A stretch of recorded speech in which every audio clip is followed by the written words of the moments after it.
Ang lamig, boy. Gusto ko nang itago talaga yung liig ko. Dahil ang lamig, sobra. Yan, oh. Oh, souvenir na yung ating, ano,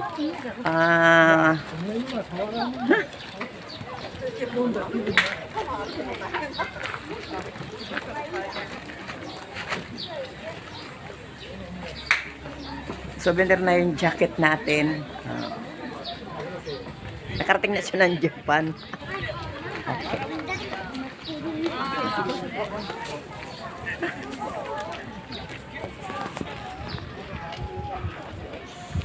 Ito naman, panahon na talaga ng ano, sakura flowers. Ayan.